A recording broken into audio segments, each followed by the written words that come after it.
Hey, Kelly.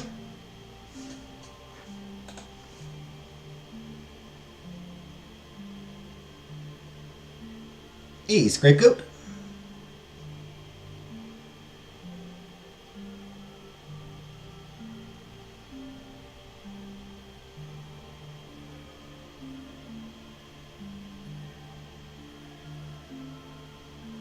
Hey, PK.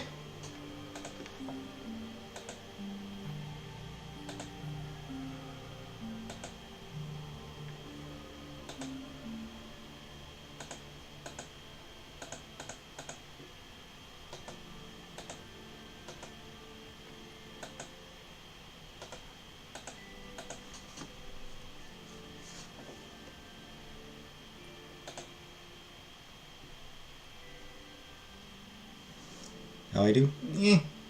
Meh.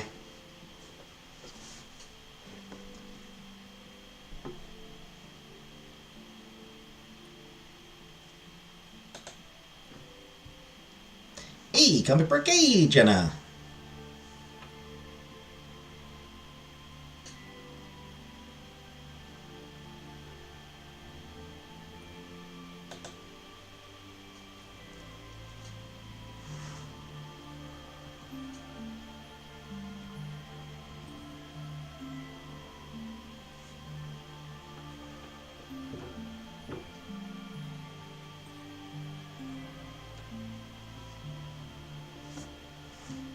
Always good to see you, Jenna. And you, Comic Brook. Kelly, Scapegoat, and PK, not so much. You're here all the time, so I take you three for granted. But Comic Brook and Jenna, you two aren't around as much as the other three, so always good to see you two. Hey, Vanna. Cat is here. Kitty! Hi, Kitty! Hello, Kitty! Hi, Kitty! Hi, Kitty! Give your kitty some scritches for me. Scritch the kitty.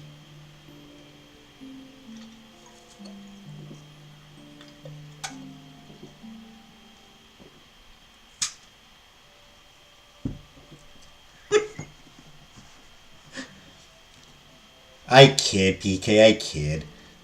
It's good to see you three as well.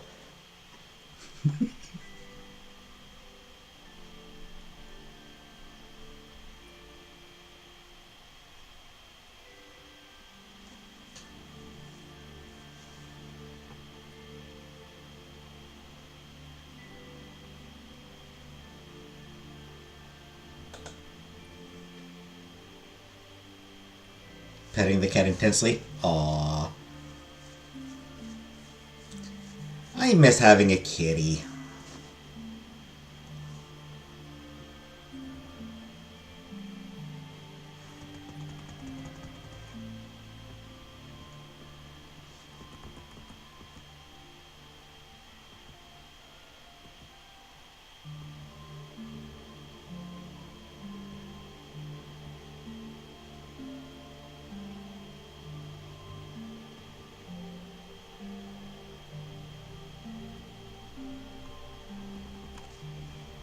Hey, Zach. Richard.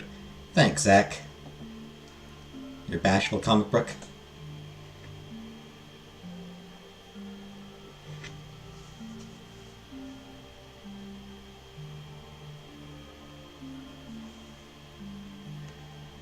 Chat is obscuring my face.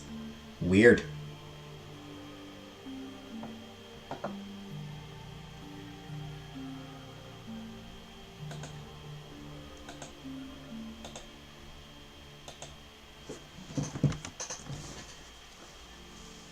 You know who else is bashful, Comic Brook? The White Mage in Final Fantasy. They bash enemies with a hammer.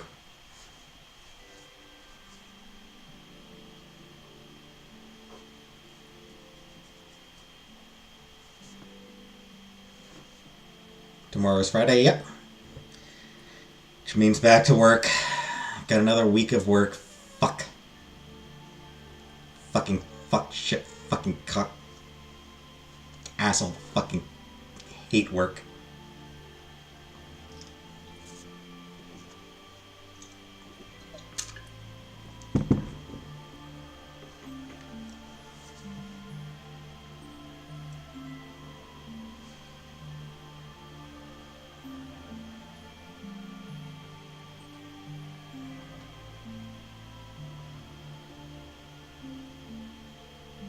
I do not enjoy work. No, it's Pop Shop. It is Pop Shop cream soda. What Smirnoff are you buying that's this color? This is not a color that you want this Smirnoff to come in. Smirnoff is supposed to be like clear, isn't it? I'll admit it's been a long time since I've had a Smirnoff, but it's clear.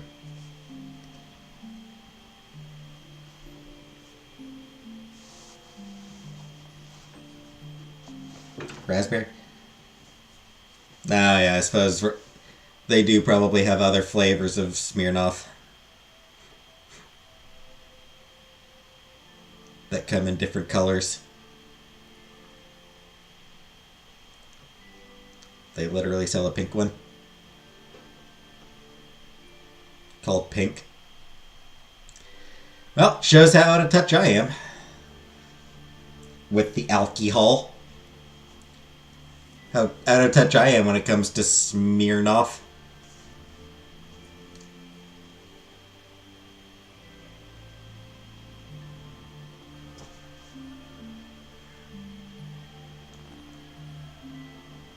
Pink lemonade's good. Lemonade is good.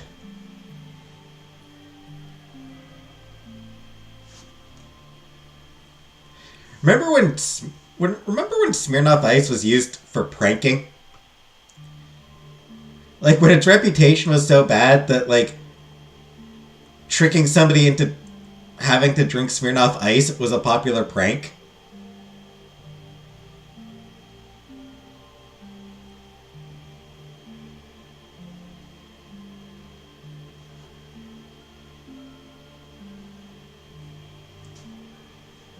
The whole icing trend. She go down on my Phoenix like it's elixir.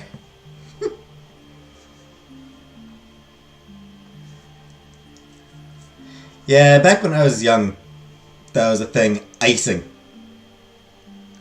That sounds illegal. It was a trick that like college kids. It was a trick that people in college and that age, hey Jordan, college age and like early 20s, late teens, early 20s would play on each other. Like they would sort of like hide a Smirnoff somewhere and somebody found it and would have to drink it.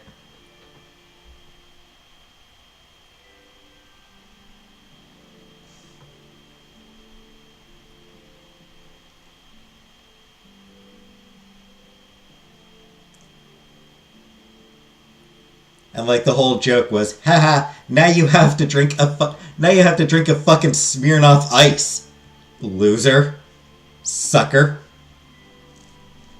Smirnoff wasn't particularly happy with that trend. Because the punchline behind it was that Smirnoff Ice sucked.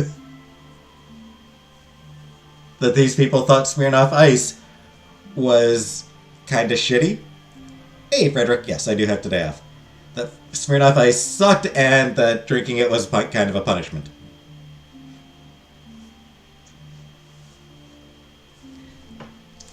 One second, I gotta blow my nose.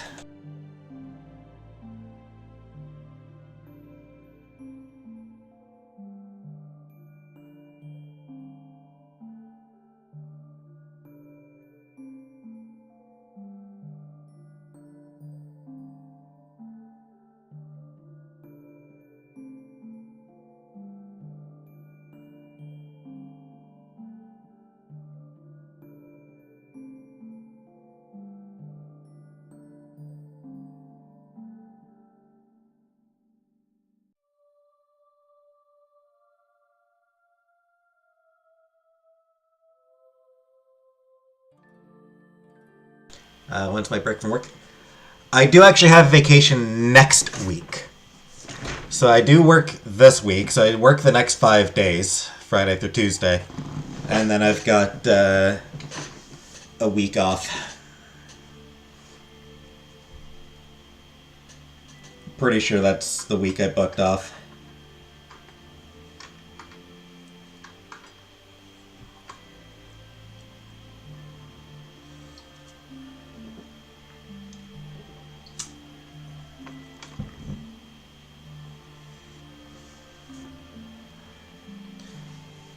They cannot come fast enough. I do not want to work. I genuinely don't want to. I'm honestly kind of dreading it.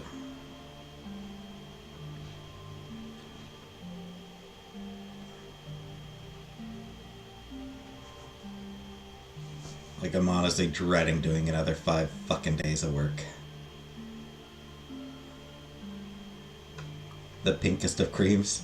Yep.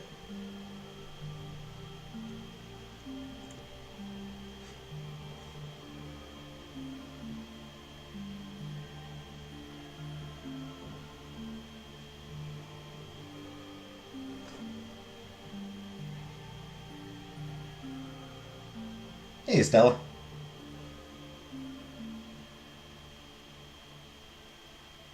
Boyfriend's cat had a respiratory infection? Aww. Made me start hating this dress. I don't know. Just tired. Hey, Anunnaki. I do want to look for something else. I do want to look for a different job.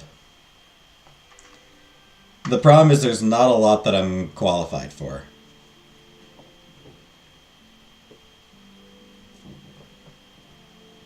Got a shot? Well, I hope it'll be okay. Oh, and yes, Frederick. Paid vacation, yeah.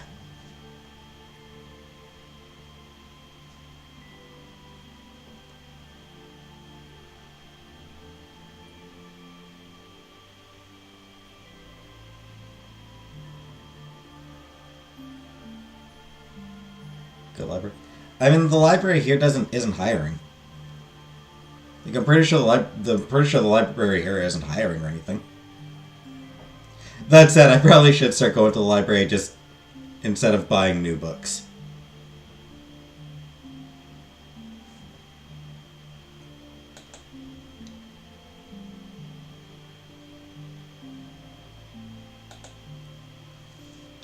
Like, I should start using the library to get books to read instead of just buying new ones all the time. But I like owning books. And I like having as much time to read them as I want. Those diners where the waitresses bully you? Pass. Call center again? I don't... Probably not.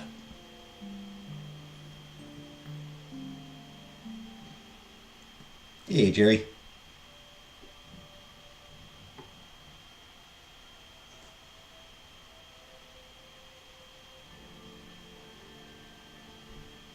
I suppose it would depend on how good the food was. So shit, I don't go to restaurants to eat. I do takeout. No, fuck it. I don't want to go to a restaurant. Just bring the food. Just give me takeout. Books are worth buying. They are. No more late fees in Ontario, I thought. I mean, no, but I mean it's. There's a difference between, like, oh yeah, I can get to that book 6 months from now, or, shit, I really should finish this so I can get it returned. So that whoever wants it next can read it. I don't know. Anyway.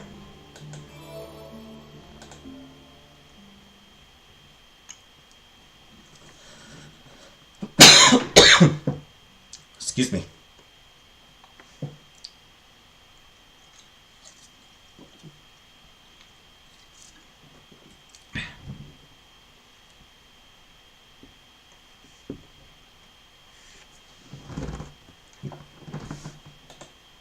Give me ticket or give me death, right?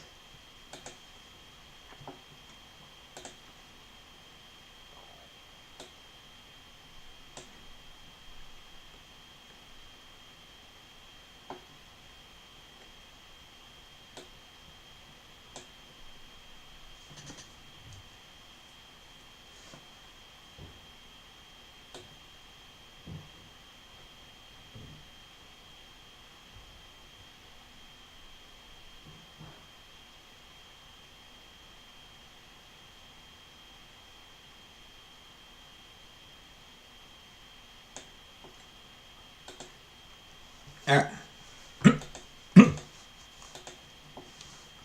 But Kiana had obviously committed to helping without being fully aware of what farm life was like, which would not fail to play tricks on her later on.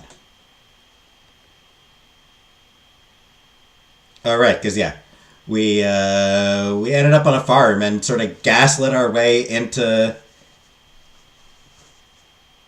staying there. I'm still not entirely sure if Kiana did it intentionally or not.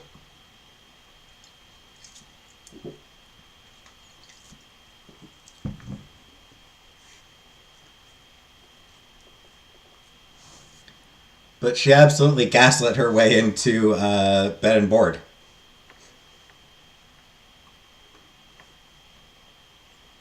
The library would make a spot for me. Dubious. The very next day, she was shaken awake at the crack of dawn by Fleur, herself woken up by the singing of birds. Every day is harvest day.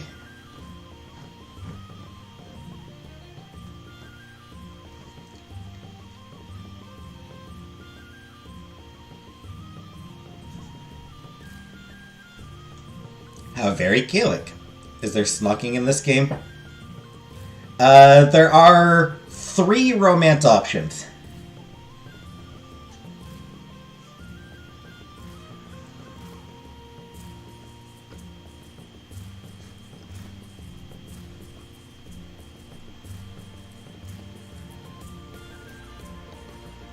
I kind of dig it. I kind of dig this. This music makes me want to clap my heels together. Yeah, that room is depressing AF.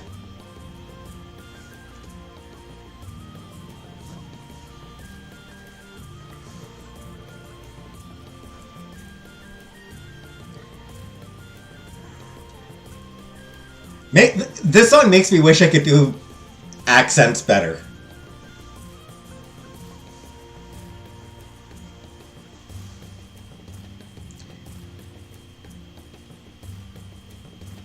Because, like, Fleur should absolutely have a Scottish accent if this music's playing.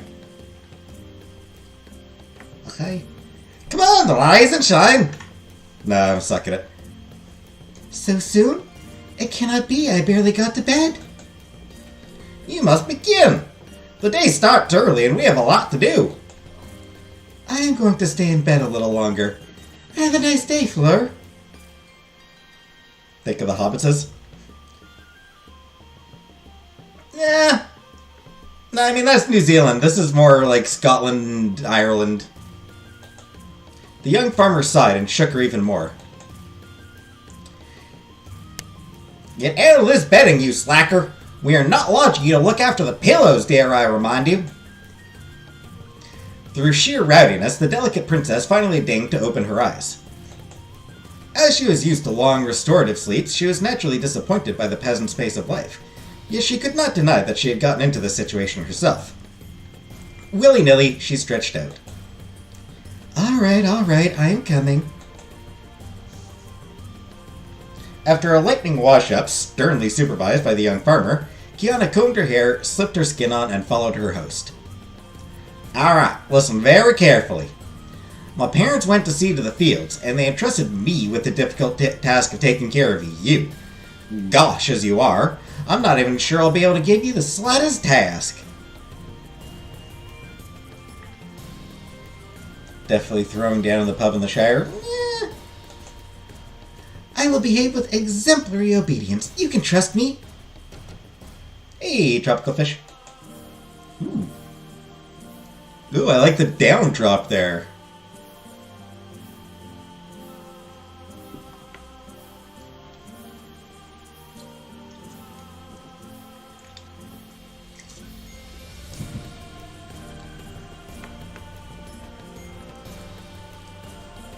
This is a good song.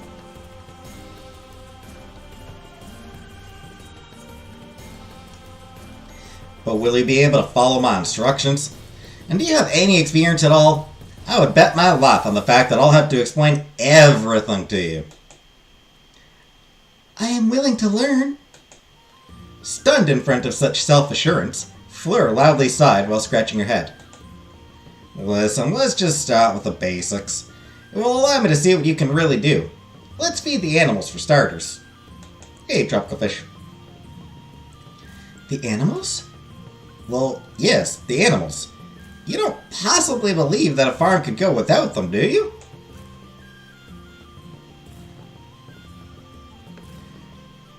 Neither of these options... Both of these are stupid questions to ask. But this seems like the funnier one. Like lions and bears? The young farmer stared at Kiana, gaping. Her jaw was so wide open that it looked like it could come off at any moment.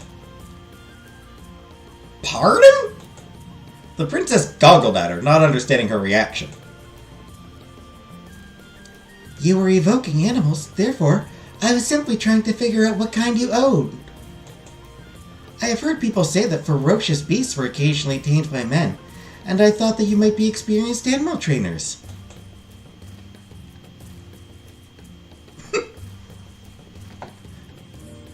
Hey, Matthew. Fleur remained at a loss for words, as if she was stuck in the same surprised expression, and Kiana started to worry. Could it be that I have broken her mind? That would be more than unfortunate. Yeah, that is the kind of question that would break someone's mind. After a few seconds, which seemed an eternity, the maiden roared with laughter. Oh, that's too funny! God, my sides! Have I said something weird? I had chicken wings for supper. Just wings, they didn't have any wedges left. It took Fleur long minutes to regain her composure under the princess' unabashed look. The latter was feeling vaguely offended. I don't know where you learned all that, but you won't find either bear or lion in our humble farm. In a fairy tale, maybe. Or in the forest if you really want to meet a wild bear, but I wouldn't recommend it. Kiana shrugged with bitterness. Her pride wounded, she could not help sulking because she thought she had asked a perfectly valid question. Date an Irish guy who I met screaming insults from the car behind me in the McDonald's drive-thru? Hey, Kimberlina. Yeah, they'll do that. That sounds very Irish.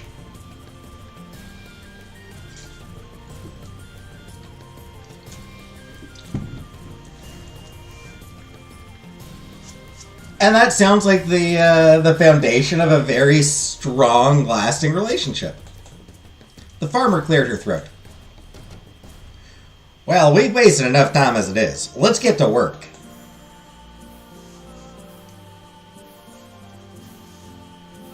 Not questioning anything, the princess grasped the wooden buckets that the young girl was holding out to her and followed her to the well, located a few steps away from the farm on one of the hills.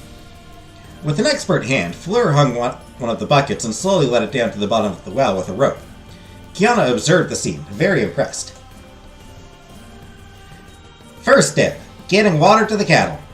You and I are going to fill up all the buckets we brought and carry them back to the farm. The princess thought that the task was relatively easy, but she had neglected one little detail that reality did not fail to remind her of.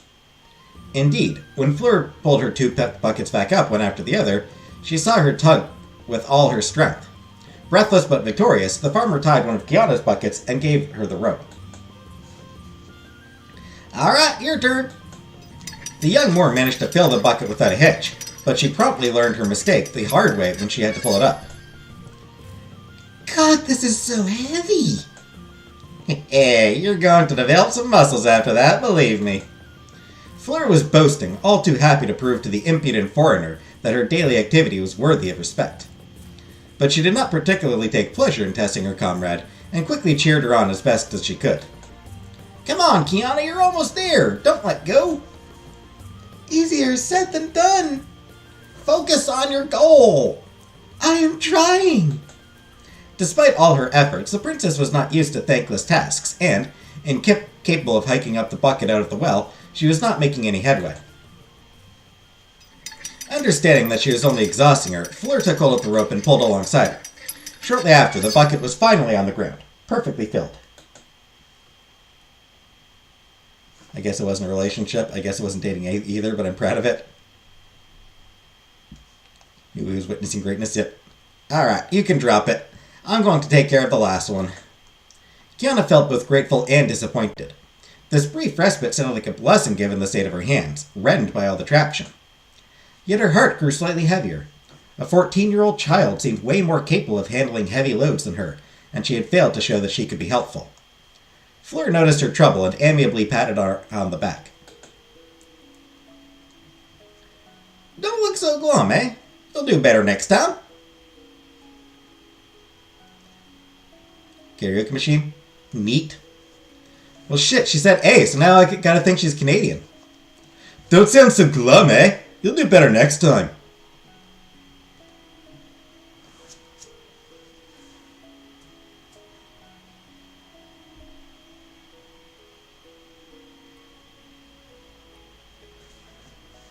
We'll go down to the Timmy's and have some smokes and a double-double, eh?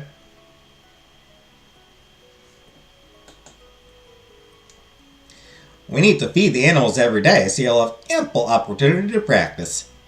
Kiana looked down and replied in a quiet voice. Thank you. Let's go now. Before anything else, do not spill the buckets on your way, or you'll have to start over. If you have trouble, take a short break, but do not waste the water. Very well, Fleur. You can't sing? Neither can I hate my singing voice. The farmer hauled her 2 buckets by force of arms alone, and the princess mimicked her as best as she could, but got instantly admonished. Not like that! You're going to hurt your back. Come on, you should never carry heavy loads without bending your knees. Willy-nilly, Kiana hurried to obey and follow her. Crossing the hill appeared never-ending to her, even though it was a short trip. She was thoroughly exhausted when she put down her 2 buckets in the pen, which was located nearby a tiny building made of stone, wood, and straw. It's no fun if you can't sing. Here we are. You'll have to pay close attention so that the animals don't escape, okay? If we leave a door open, you can be sure that they're going to wander around.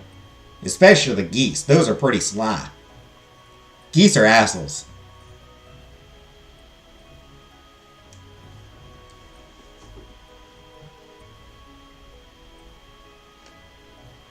Geese are assholes.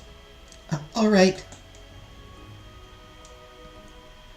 Let's begin with the heavy drinkers. Come in without your buckets. We are going to lure them in the pen so that we can clean the stables.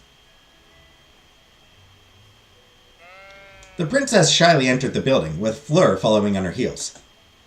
Some weak sun rays were passing through a few wooden planks, but what struck the most, besides the narrowness of the place, was the strong smell coming from the animals.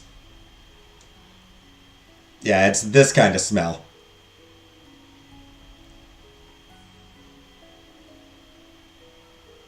The eyes turning into rectangles kind of smell. Kiana badly wanted to pinch her nose and had a hell of a job hiding her repugnance. The farmer took notice and jovially said, "You must really not see animals very often to make such a face." This is not a furry game. Actually, just a speaker, but it has a microphone, so I'd argue it's a karaoke machine. Wait, no, karaoke machine needs to have the screen. A karaoke machine needs to have the screen with the lyrics.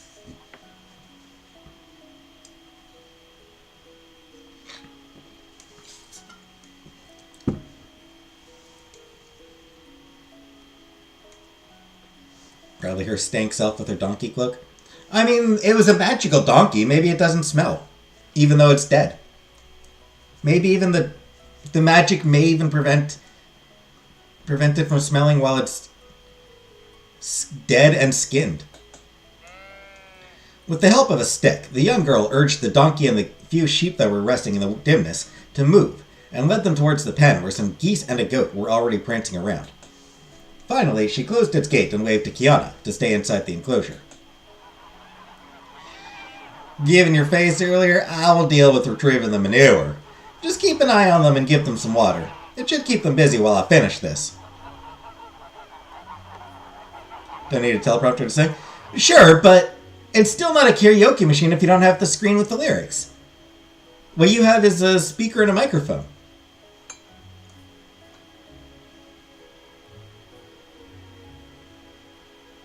You can use it to sing karaoke, but it's not a karaoke machine. The princess nodded. She was not at ease surrounded by those geese who were honking left and right. No, never be at ease around geese. Those things are assholes. By contrast, she felt a great deal of affection towards the old donkey, which was peacefully drinking.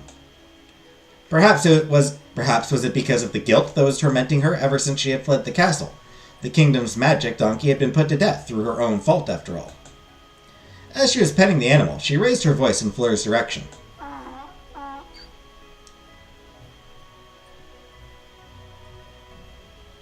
Never seen a real karaoke machine?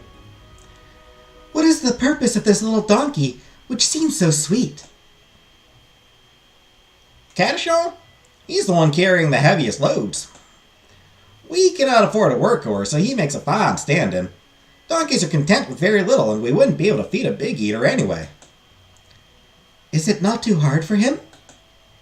The donkey is used to it. Don't worry, eh? I'm from southern Canada. Fleur is from southern Canada.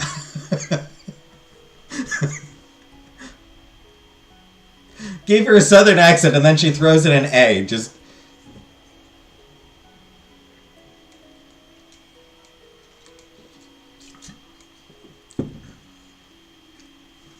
Southern Canada, also known as Florida. To be honest. See, the joke is that Canadians go to Florida for the winter. There's a lot of Canadians in Florida. Because, like, we like to go there for winter just because fucking cold. You gotta end it with, "Ya hear?" True, true.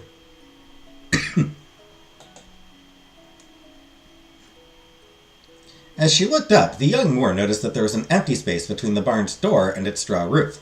She pointed it out with an interrogative face. Say, why is there a gap up here? That? It's the granary, of course. It's where we store hay to feed the animals all year. Except when the weather is nice, since we can directly make them graze.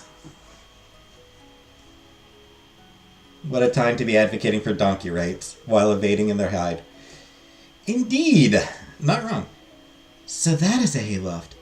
But why is it empty? Well, we're precisely in haymaking season as we speak. We've exhausted all the reserve we had left, and we'll soon be able to fill the granary again. I see. The Irish guy talked more and more like a leprechaun the drunker he got. That's funny. Haymaking season. Kiana had naturally learned this word during her lessons with her private tutor, but she had never had the chance to see it done in practice. Assuredly, farm life had a lot in store for her. Fleur, who was getting dangerously closer, hands on her hips, dispelled her torpor with her voice. Don't tell me you're sleeping already. Of course not. Good. The stable is clean. We can now drive the animals to pasture. Huguette will likely take care of sweeping the pen in our absence. Well, I'm really going to need your help this time. What do I need to do? It's simple. You're going to take a big stick like me, and we'll both see to a group of animals. Stay alert, and don't hesitate to get them back in line if they're straying from the path. A bit nervous, the princess mimicked her comrade, and they left the farm behind with their flock. While they were passing the shack, Kiana realized that Anselm and Huguette's property was surrounded by a hedge of twigs and thorns. She pointed it out with her chin. Is this to prevent animals from fleeing? That's one of its uses indeed, but there are many others. Really? Such as? Well, the barrier also prevents the animals from trampling on our crops, and it makes it harder to steal them. The princess opened her eyes wide with horror. Steal them? Perfidious persons dare to steal your cattle?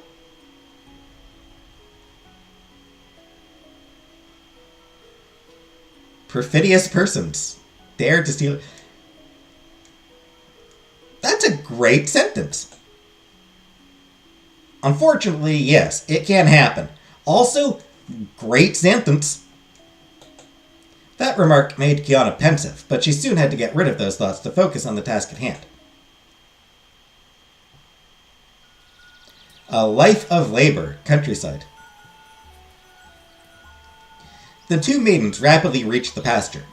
While the animals were grazing, Fleur approached her. There you go. Now we just need to wait and keep an eye on the cattle. It's not the most enthralling thing in the world, but at least we can rest.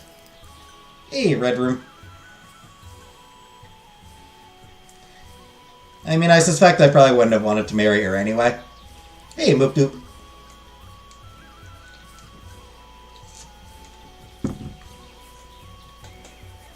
Are you hungry? The princess' stomach was indeed growling for several minutes, so she immediately acquiesced. I'm going to pick up our meal. Absolutely don't move and watch the animals. Kiana was scared stiff of failing once again, but Fleur came back almost immediately, to her great relief. This is not hentai.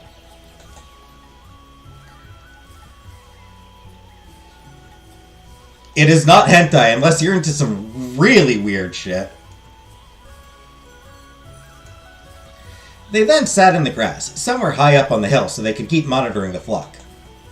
The farmer took out a round and soft loaf from her basket, split it in two, then began cutting some cheese with a knife. Cheese again? Fuck you! Yes, cheese again! What's wrong with cheese? Ungrateful bitch. It tastes good. Fleur blinked. The cheese?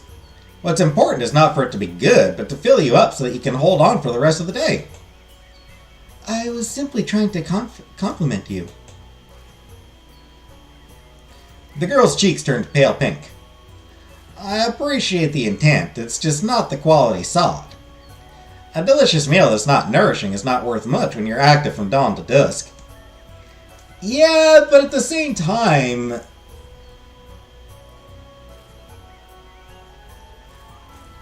A nourishing meal that tastes like crap is not great for your morale. You know? You need it to be both nourishing and enjoyable.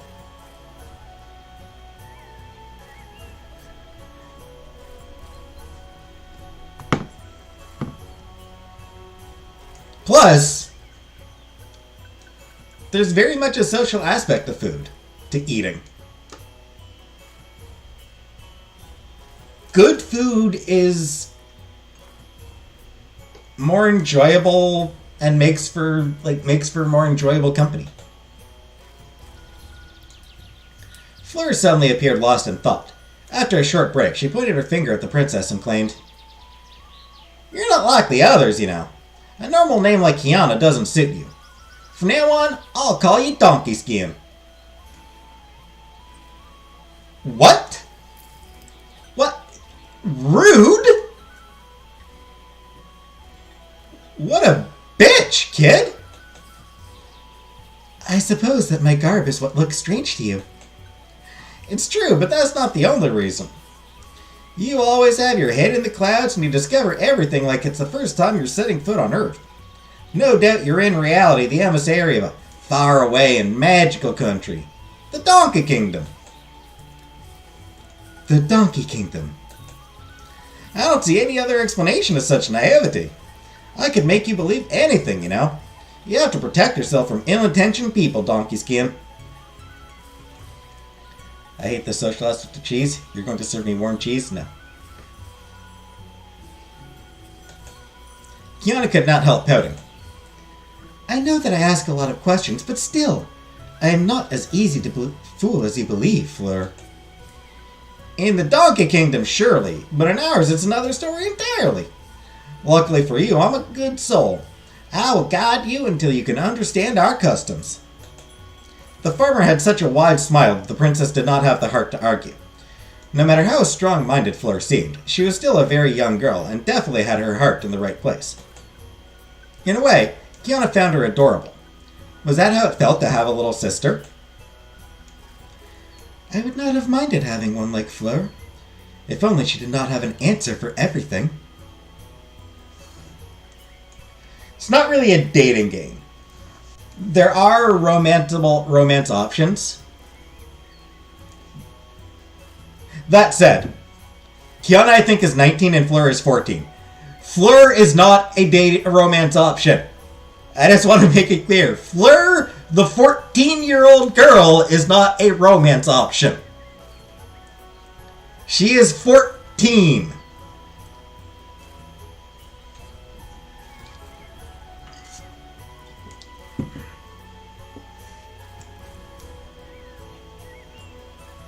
In the real world, we don't compliment cheese, you dumb whore. Excuse me, Jordan? Clearly, you don't... Clearly you're not a fan of Chantel then, Jordan.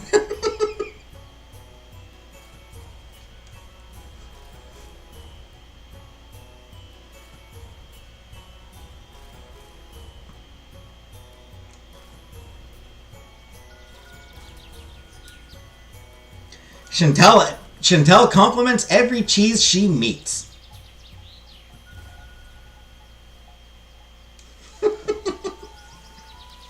As one should.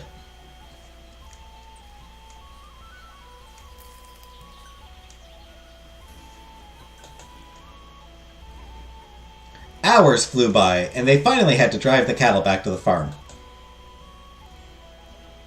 On the way back, Moopdoob!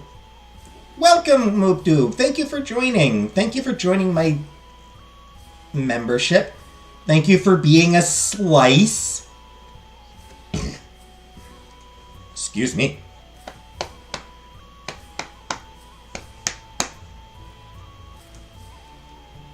On the way back, the small group passed near a hut, which aroused the princess' curiosity. Hey, Big Turks. Eating cheese right this moment.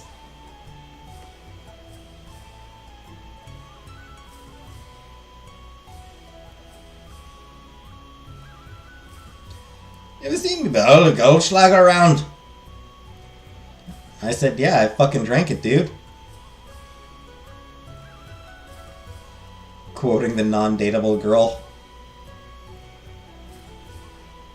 Oh. Oh, that's what you're doing, Jordan. Okay.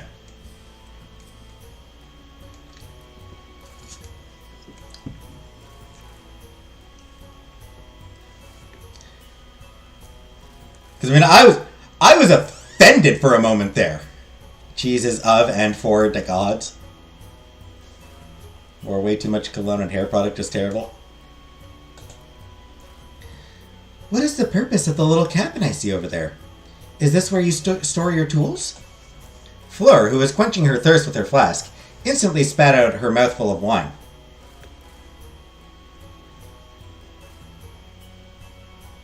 It's Huda, like Huda Beauty. I need children. I need wine for my children. No, my children need wine. Yeah, I forgot that this is based... I forgot that we're in France right now. I forgot that we actually are in France for a moment. 14-year-old girl spitting out a mouthful of wine, yeah. Yeah, this is France. This is meant to be France, very clearly. The fact that a 14-year-old is drinking wine out of a flask.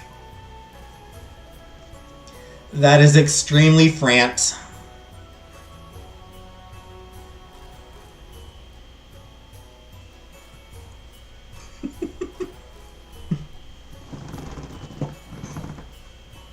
COVID sucks. Are you serious? Kiana's face darkened at once. Did I happen to ask another annoying question? I will never risk learning anything if you are constantly making fun of me. I'd figured out that you were ignorant of many things, but this just boggles my mind. This is not a tool shed, but Lala? Oh my god, do I really have to say it? Fleur blushed again and gestured wildly as she was mixing several explanations at the same time, which only made her comrade even more confused. France! They're in France! My children need wine! I am not quite sure I grasp the issue here. The young farmer girl took a deep breath before reeling off in one go. It's where you go when you need to relieve a certain basic need. There's just a deep hole with a pile of wood chips to prevent the smell from spreading. Latrines!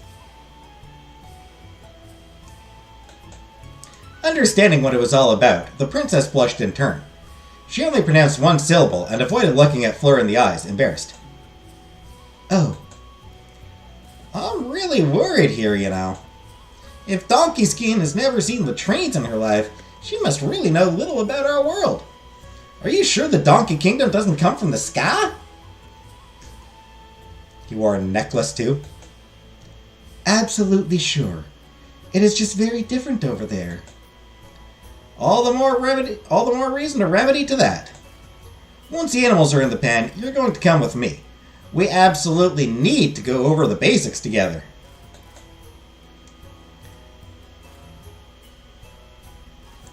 Is this where she teaches me how to poop? No sooner said than done. Fleur dragged Kiana away for an impromptu tour of the farm, regularly halting to explain in detail the interest of every area and every tool. We have 3 parcels that we cultivate differently every year to avoid impoverishing the soil. Could it be the 3-field crop rotation system I have sometimes heard about? I'm not aware of its name. The fact remains that it's necessary to vary crops. This parcel here is used as a grain field. We grow rye and a bit of wheat to make bread. That one there is used as a field of vegetables. We grow chickpeas and a few carrots to make porridge. And the last field is fallow. In other words, we let the soil rest. It's used as pasture land for the animals. Silver chain. Large pot collar. We also have an apple tree over there that allows us to make apple wine. How organized you are. We have to be. Farmers must complete a multitude of small tasks to be able to survive. You deserve to lose you? Indeed.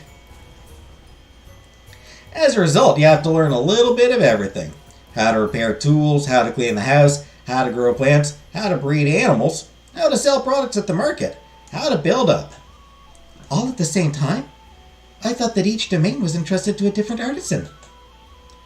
Craftspersons usually gather in town to serve the local lord and merchants. In the countryside, you can only count on yourself.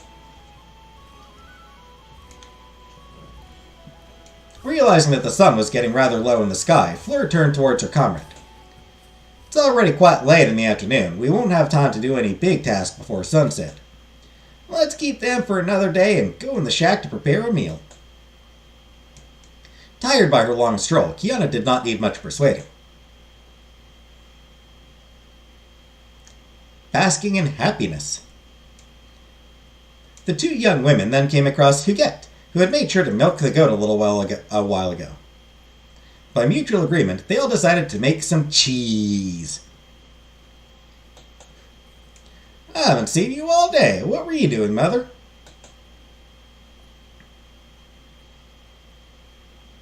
I made some bread, cleaned the pen, then spun a few baskets so I could sell them at the market. My mother is really skilled at spinning baskets. It allows us to collect a little money.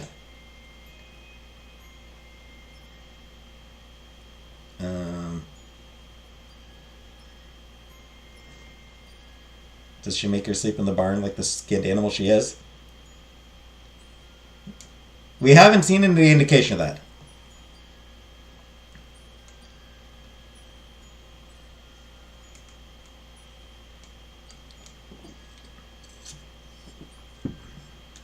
I saw the YouTube poster and I still threw caution to the wind.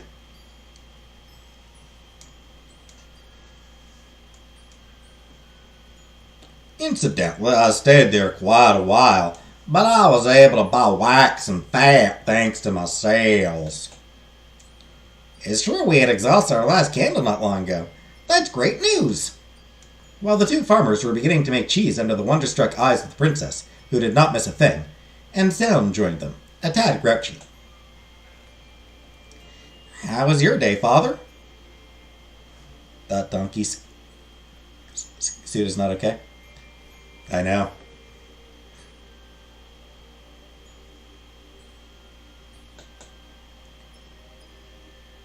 Awful. I couldn't catch a single one, and I smashed my fishing rod on top of that. I'm going to repair it at once. I expect you to come with me tomorrow. It's our turn to drive the animals to pasture. Certainly. Given my luck with fish, doing something else will do me a world of good. Even if I'm slightly fed up with being reduced to boring tasks. You well know that you have to wait for your wound to heal, Father. I know. Don't worry about me, Fleur. I assure you that I'm very careful. Noticing that an amazed Kiana was still staring at her, the little farmer chuckled, moved. Mother and I can teach you how to make cheese if you want. Really? It's not that complicated, you'll see.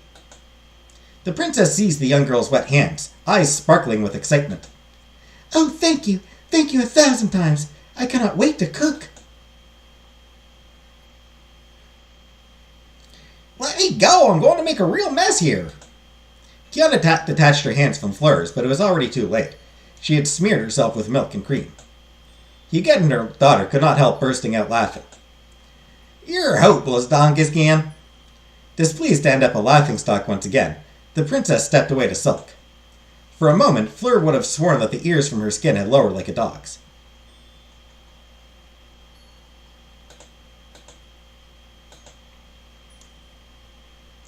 It was soon time for dinner, and all the farmers gathered around the table to enjoy their humble meal. Chickpea gruel with some cereal galettes. Gruel, yum. Had a disco ball on it. I tried to view this game on Steam, but it did not let me because it says it's new. What?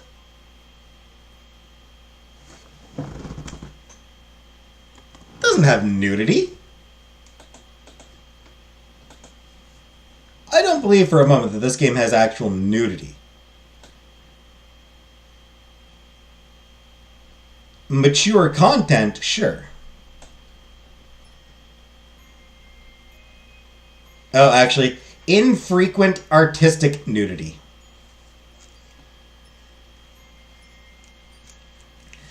So yeah, actually it does contain infrequent artistic nudity.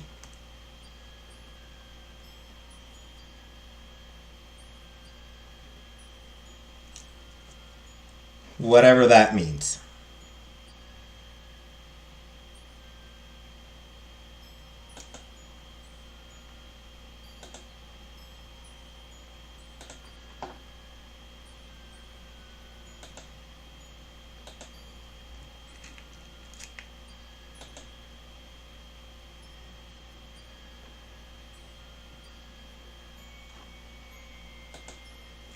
NSFW? Only vaguely.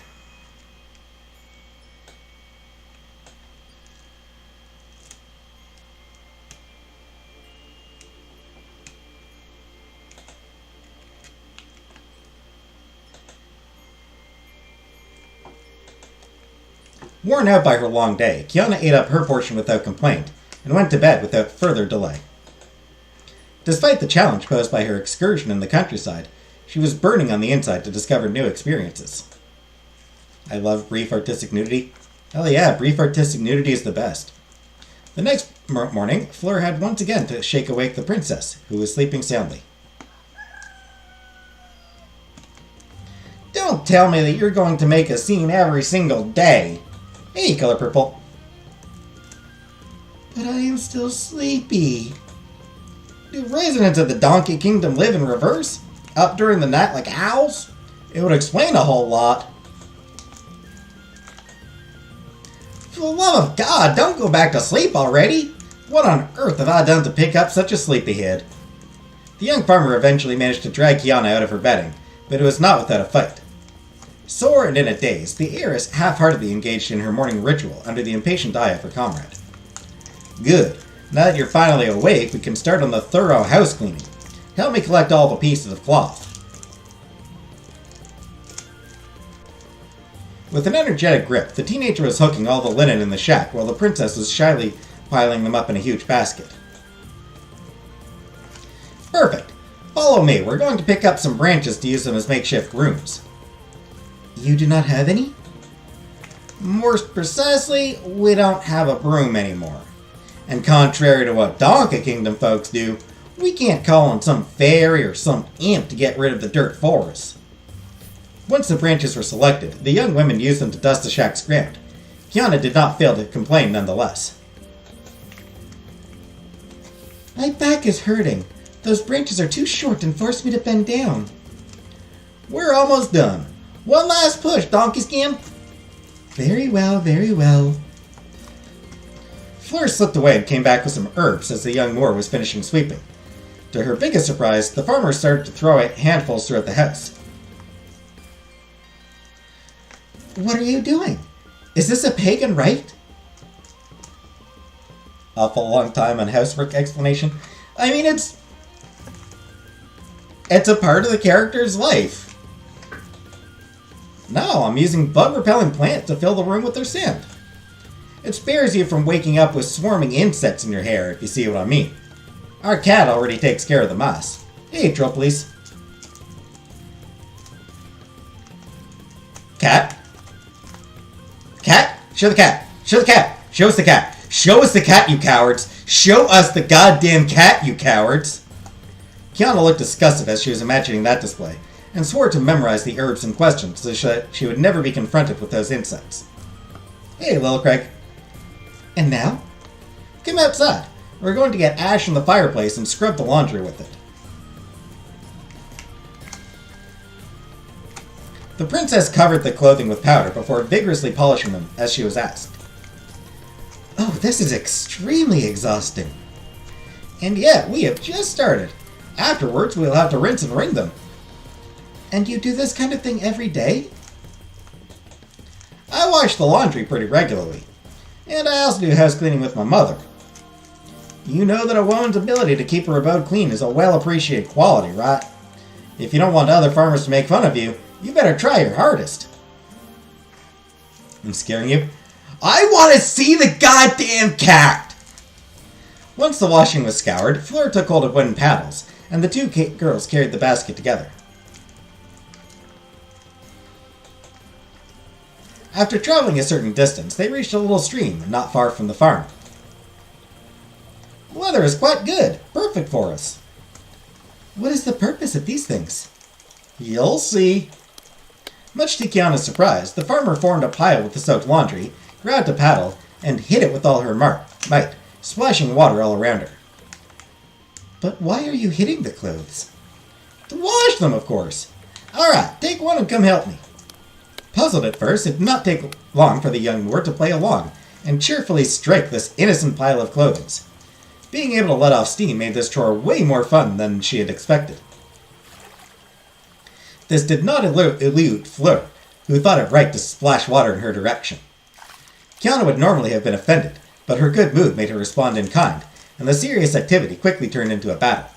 Each one was trying her best to spray the other, until they both became breathless. Fleur took hold of the wooden paddles. Fleur is 14, moop doop moop doop. We are not going that direction with the 14-year-old girl. We do not go that direction with friggin' children.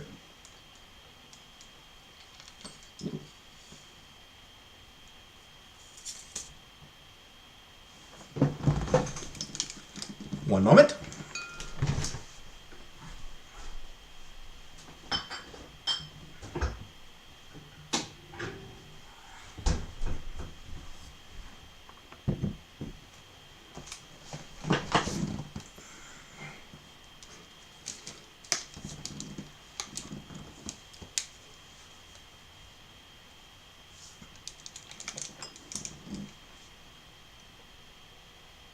This game is inappropriate. Thus, they joyfully brought the laundry back to the farm and sat down to a well-deserved meal, identical to the one they had the day before.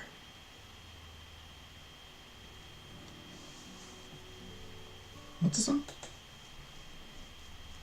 Mille et une larmes. Larmes. I did not think that doing laundry could be so backbreaking. All chores are wearying, you know. Besides, we only wash all of our clothes every 2 months. Even so, that is still a lot for a single person. Do you not receive a little help from time to time? It does happen, but we rarely have the resources to pay other farmers, and we cannot make them work for us without compensation. They too have a farm to tend to, after all. I see. Your family would rather keep their distance. Hey, Serena.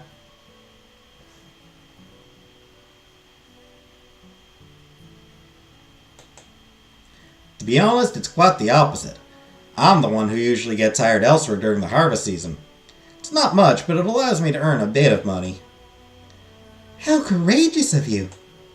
Fleur gazed to the sky with a wistful look. It has nothing to do with bravery. I'm just trying to follow my sister's example. Back in the day, she was the one helping the other farmers during the harvest, while my brother and I stayed with their parents.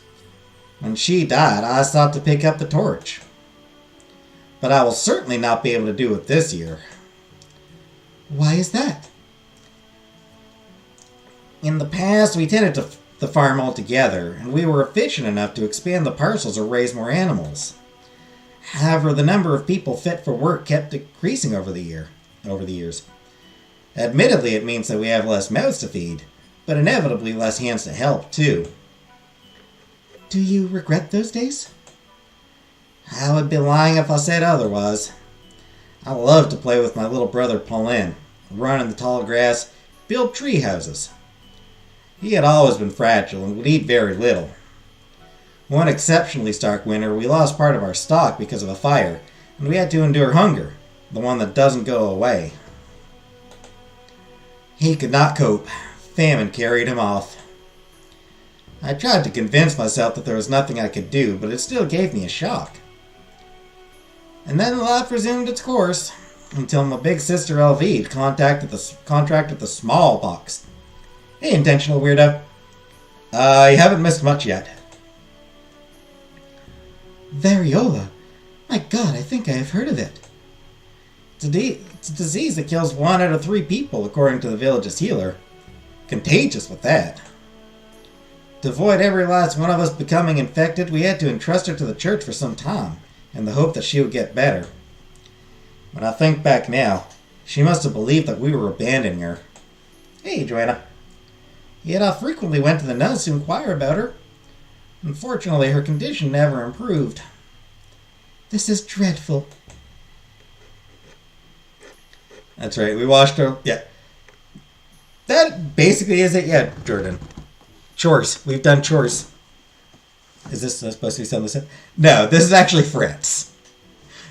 I don't know why I chose a southern accent for these people. Like, this is clearly... Her name is Fleur. Her mom is Huguette. Her father is Anselme. This is France. This is absolutely supposed to be France. It's just... When she first appeared, before we got her name, I gave her a southern accent. And even after we learned her name, I was committed at that point. Quite the coat she is donning. No PETA back in the day? Indeed.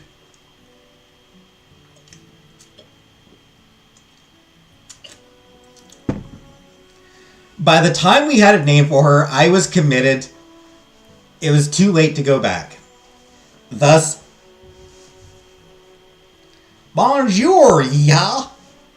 Bonjour, y'all.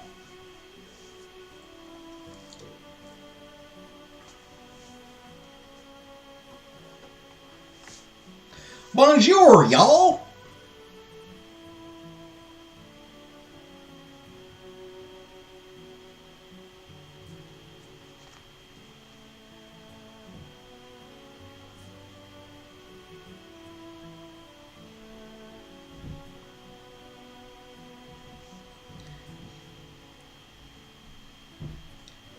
Comment ça va, partner?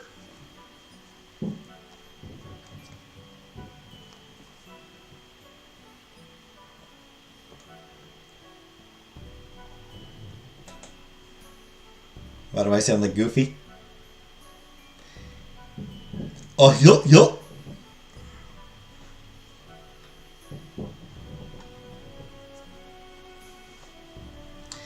In truth, it's probably better that way. Those who manage to escape smallpox are often disfigured. I don't know if Elvide would have been able to cope with a pockmarked face for the rest of her life. Catholic laundries in Ireland that enslaved all those women for being too sexy? I did not hear about that.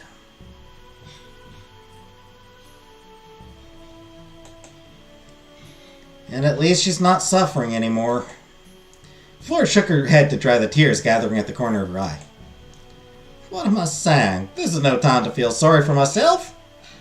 All that I wanted to say was that they died one after the other. When Anselm was injured, I got really scared, but in the end, he's alright. It could have been worse. I just hope that he'll recover. It's difficult to tend to the farm with only two of us working. Kiana felt infinitely sad for the little farmer. Despite only knowing Fleur since very recently, it was breaking her heart to see such a young child carry all the weight of her family on her frail shoulders. She wanted to say something, find the right words to comfort her, but none came out, so she clumsily put one hand on Fleur's red head and stroked her hair. Fleur refused to look into her eyes, probably out of reserve, but she did not reject her. After sniffing a bit, the farmer stood up and declared with a voice as reassuring as possible. Well, anyway, we still have to wring that laundry. Will you please help me, Donkey Skin? Smiling, Kiana took the hand Fleur was holding out to her. Of course. In order to drain away the water that soaked the clothings, the two girls wrapped them around a wooden pole before tugging with all their strength. Once the wringing was done, they hung the sheets on the grass so that they could dry in the sun. Are you sure that they are not going to fly away, Fleur? There isn't enough wind for that today. However, we shouldn't go too far.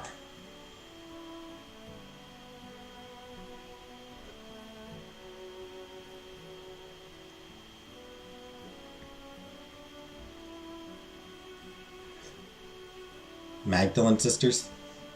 Thieves or wild boars? Is it because of wild boars? Fleur guffawed. Boars have better things to do than getting our laundry dirty.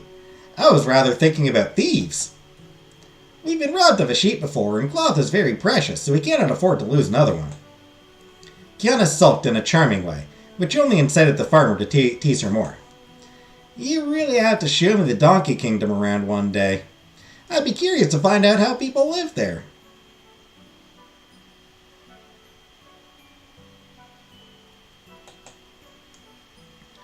Oh, but there's nothing extraordinary about it.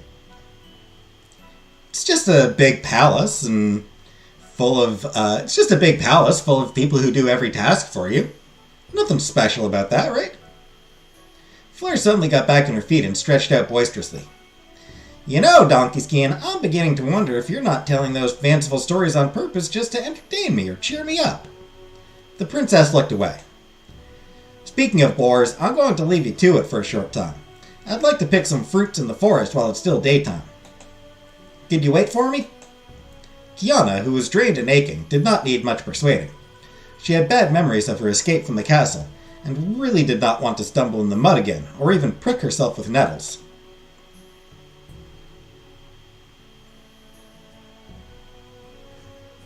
Glad my nation's history doesn't have blemishes.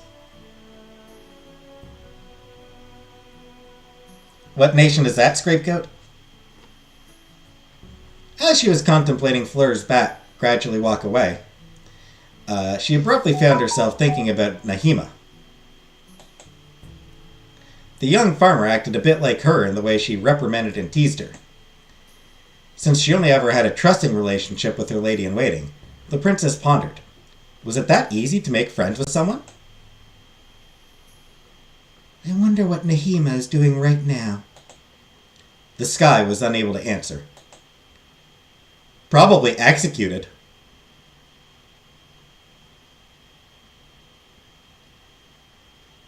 Her mistress ran away. She was probably executed.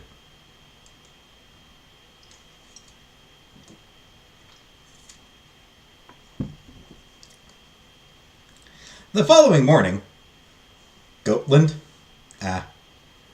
The following morning, Kiana was dragged out of her bedding as unceremoniously as in previous days. Get up, donkey skin. Yeah?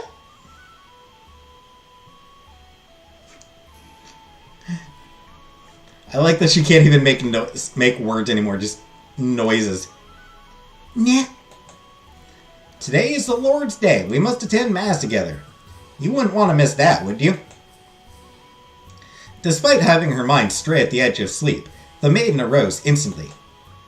It was crucial for a good Christian to fulfill their obligations. Why didn't we save Nahima? The idea was that bringing Nahima would have put the plan at risk. And the new life she was leading had made her forget this fundamental practice. Nyeh. Nyeh.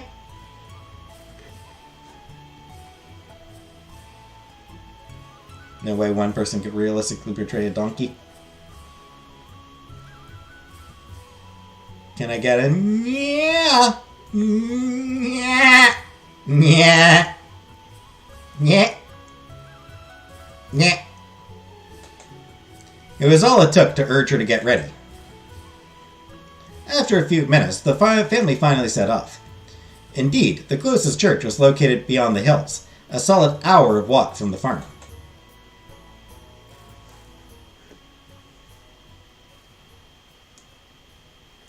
Once they arrived at their destination, Kiana was genuinely impressed by the number of farmers who had made the trip. Means no in Polish. Ah.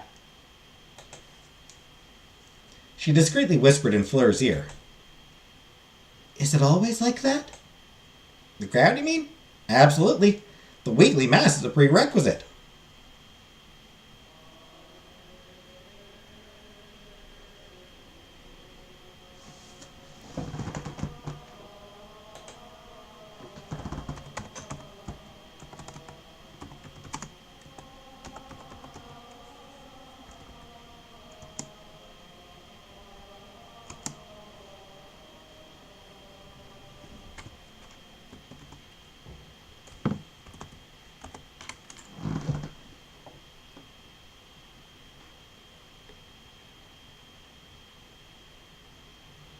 Fiele su Domine, dona eis requiem.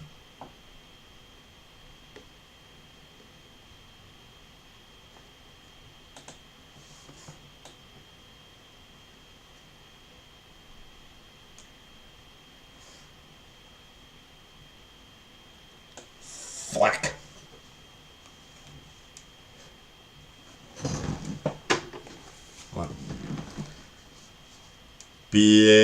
P.A.S. Lesu Domine, dona eis requiem.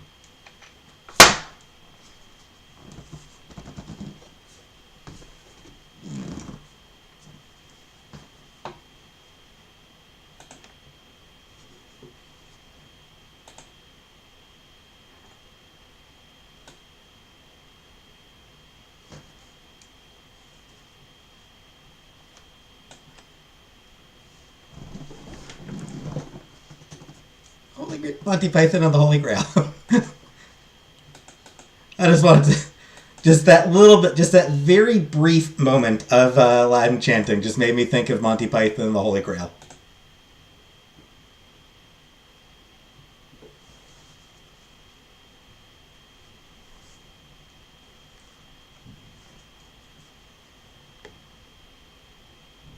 I'm glad that I had a, just like a regular little graphic novel here. Trade paperback. Decent size for the joke, and like it didn't hurt smacking myself with it. Like gentle enough to not hurt smacking myself in the head with it.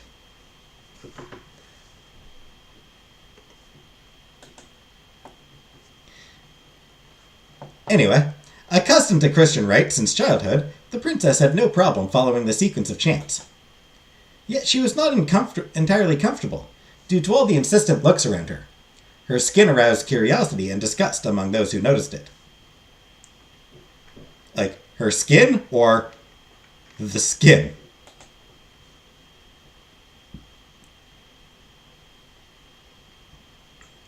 It is therefore relieved that she left the church accompanied by Anselm and Huguette.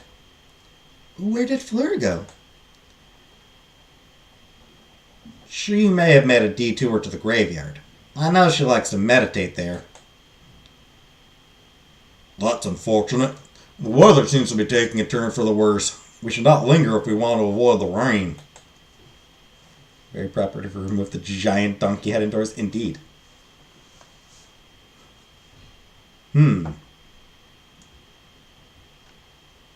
Better to give her privacy or to go look for her?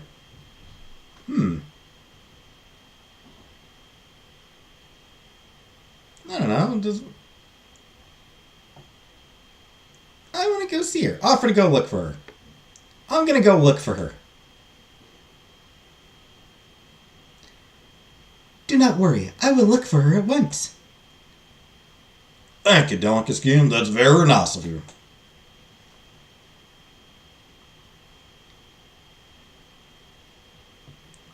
Kiana walked around the church at a determined pace, and eventually caught sight of the young farmer, crouching before a tombstone. Meditation in the graveyard, just goth girly things, yep. She slowly approached, but stopped at the last moment. Should she disturb her friend during her meditation? Yes? Sorry for interrupting your prayer, but your parents are looking for you. It would appear that a storm is brewing, and they would like us to leave as soon as possible. I'm almost done. The princess took a look at the names engraved in stone. She did not need to decipher them to understand who had been buried here. Fleur suddenly broke the silence.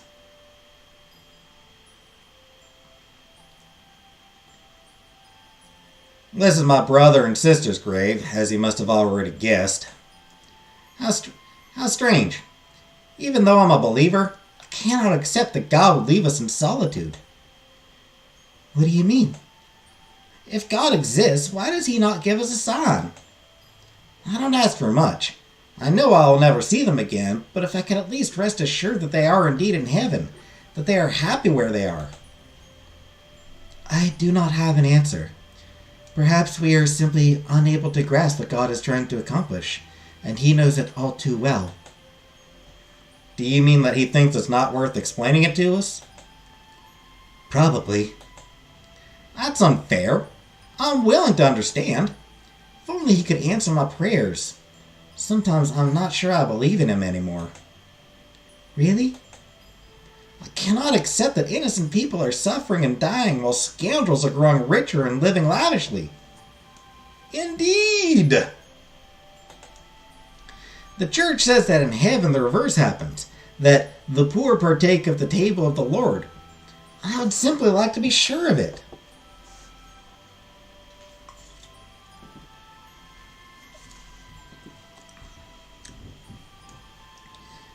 Sad yeehaw. Indeed.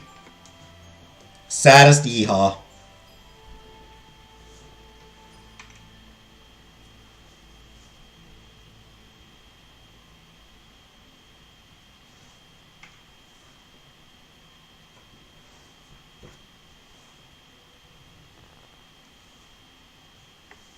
Once again, Kiana did not know how to answer. Hey, Rebecca. The young girl could not accept the death of her siblings, nor fate's sentence. How could she have judged her for that? She who had fled to escape her own fate. The two maidens walked back to meet Anselm and Huguette, who were waiting for them near a Calvary. I'm ready. Let's go. Unfortunately, Anselm's predictions came true as the sky, until then azure blue, didn't take long to get covered with clouds. And the heavens opened.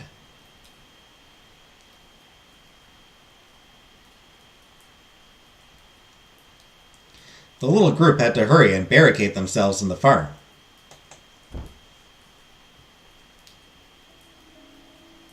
Soaked to the bones, they hung their clothes near the fire and sat down at the table. Once they ate their gruel, they had to bow to the evidence. The storm was going to last the whole day, forcing them to stay cooped up inside. In the end, it's not In the end, it's not a bad thing since it's forbidden to work on Sundays.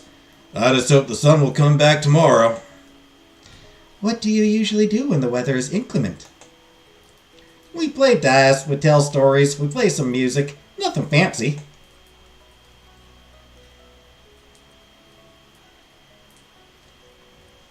There will be no store today. My back is killing me. I absolutely need to lie down.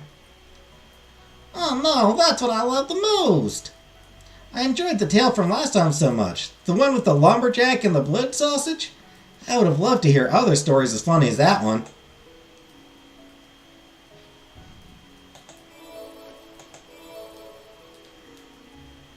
Yay, new story! The Ridiculous Wishes. Gustave Doré, Little Thumb. Another of Charles Perrault's first fairy tales. Using an humorous approach, it is also an acerbic satire of the masses and their simple-mindedness. A lumberjack, unhappy about his state of poverty, complains aloud about the cruelty of fate when a magical apparition visits him and promises to grant 3 of his wishes. Overjoyed, he returns home and relates his adventure to his wife, who suggests he take some time to think about it. But the man is so hungry that he instinctively wishes to be able to eat some blood sausage. Upon seeing the food come into existence, the wife gets quite rightly worked up and laments this waste. Annoyed, the lumberjack then wishes, out of anger, that the blood sausage dangle under her nose. The bad deed is obviously immediate, and the woman bursts into tears because she would rather stay a farmer than become rich with a blood sausage in place of her nose. Thus, the last wish is used to restore her to her normal state.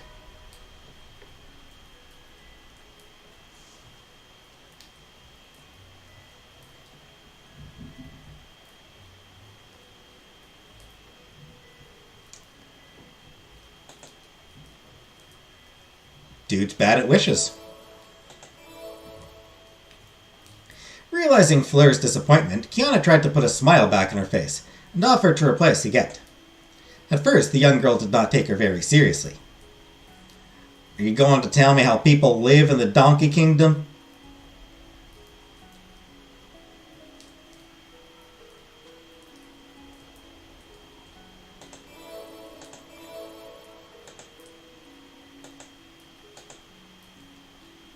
Gustave Doré.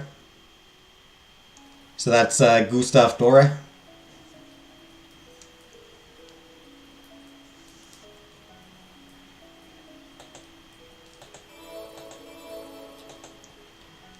Better than that.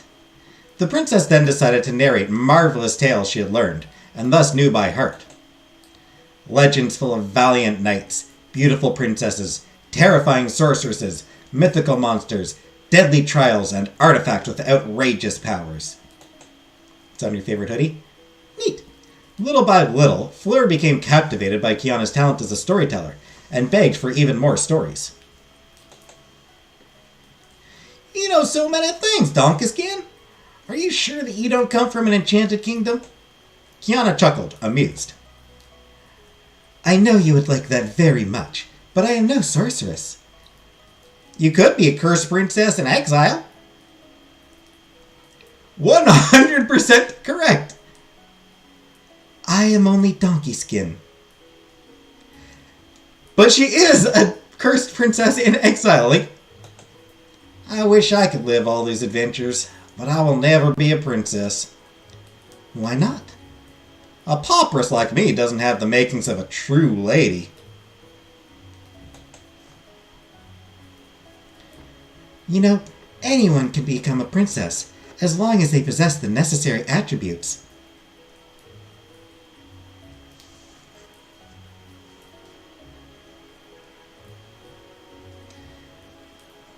Those attributes being huge tracts of land. If you are wise, good, and virtuous, then you already have the heart of a princess.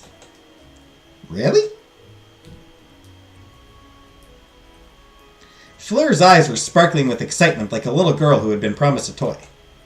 Kiana took unabashed pride in explaining her these kinds of things, for she held her status in high regard. In her eyes, a princess had to follow a certain moral code that was, in the end, equally important as money itself, and she took great pleasure in sharing it. Aww. However, as princessy as she was, the young Moor was not yet finished with farm work. Eee! Back to this song.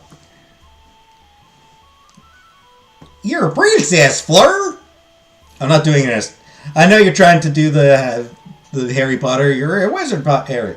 But no, fuck that. You're a princess, Fleur. Indeed, it was hay-making season, and the family had yet to reap the meadows. Fleur felt that they had to make good use of Kiana's presence, and that her protege was finally ready to tackle that noble task. Thus, the two maidens headed for the fallow parcel the next day with a scythe. An activity which proved to be quite hard. Careful! Watch where you're going! The poor princess was gesticulating wildly with her scythe, in hopes of cutting the grass, but her movements were so clumsy that it made her presence more dangerous than useful. If you're not more careful, you're going to injure yourself, Donkey Skin. Or me, for that matter. I don't want to be decapitated because of an impulsive swing. Sorry, Fleur, but I am really doing the best I can. You're aiming too high. Your sight should be at ground level in order to cut the grass properly. Okay. The farmer rolled her eyes upon seeing her comrade still struggling. Put some effort into it. This is just the beginning, Donkey Skin. Heaven help me. Reaping begins.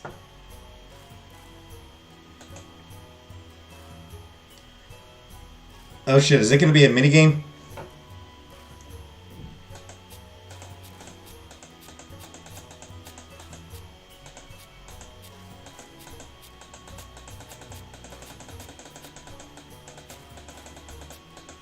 I know it's hard, but you can do it.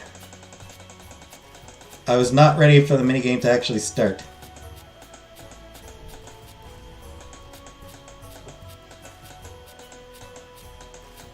We're almost there. I could have done better. You know what? Can I restart that? Can I redo it? You've got 49 blades of grass. Dang. I probably missed some lines of dialogue. I probably missed some lines from, what's her name? From Fleur. I'm pretty sure I missed a few lines from Fleur while I was reaping because I was so focused on the reaping, but despite her lack of experience, Kiana tried her hardest, and the two girls eventually managed to reap their parcel after several hours. No sooner had the last bit of grass been cut than Fleur threw her comrade a pitchfork. Come on, we have to spread the grass so that it can dry thoroughly now. Close enough, yep. Is it really necessary? Of course, it wouldn't be hay otherwise. Besides, it's dangerous to store grass that is still damp. It could rot and catch fire. Really? I was not joking when I said it was an important step. Woes of a farmer achievement! I got the woes of a farmer achievement. Woo, woo, woo, woo! Achievement, achievement. And the passage of time. It took Fleur and Kiana 2 solid days to reap the entire field, gather haystacks, and make them dry under a scorching sun. But when they resorted to the donkey's help to pull the pallets of the precious fodder and store it in the granary, the princess was very proud of the work accomplished. She felt she had grown. Great job! Thanks to our labor, we'll have enough hay to feed the cattle during the winter. Kiana patted the old donkey, exhausted but happy.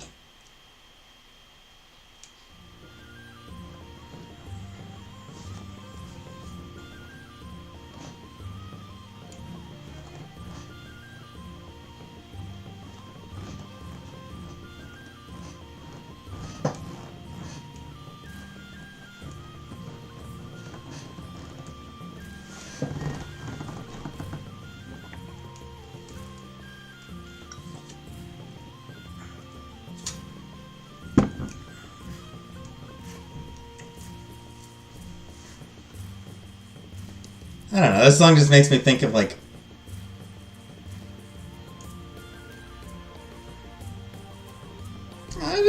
think like country dances and shit, you know?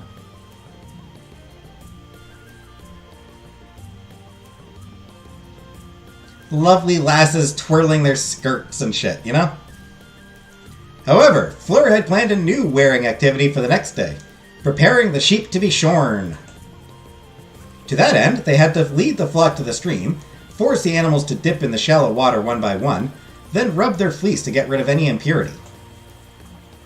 This excursion had the merit of being refreshing. Those sheep are completely illogical, Fleur. They resist as if they are afraid of water, yet once they are in it, they seem to enjoy the bathing.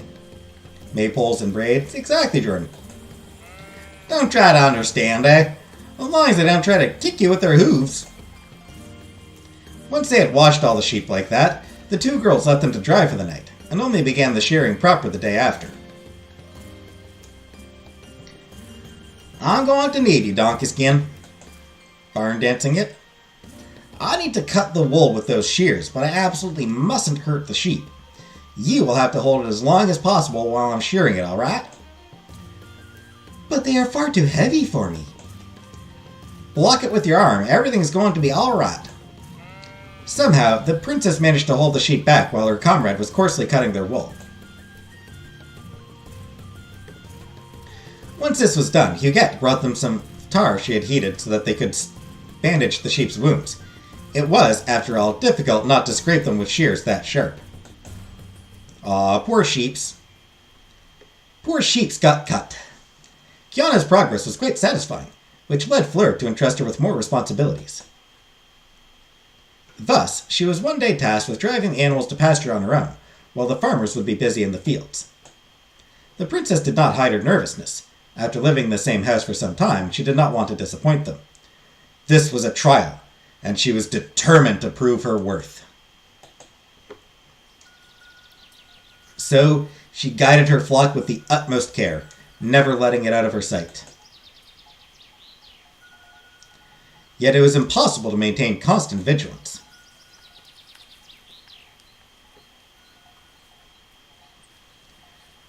Helped by fatigue, she let her attention slip at the last moment when she was opening the pen to bring the geese back. In a few seconds, one of the fowl changed its mind and abruptly turned around. In a swift wing beat, it hopped a few meters behind Kiana. Distraught, the princess hurried to close the pen to avoid a second breakout. She chased after the bird, but it was already moving farther and farther away towards the forest. She had to face reality.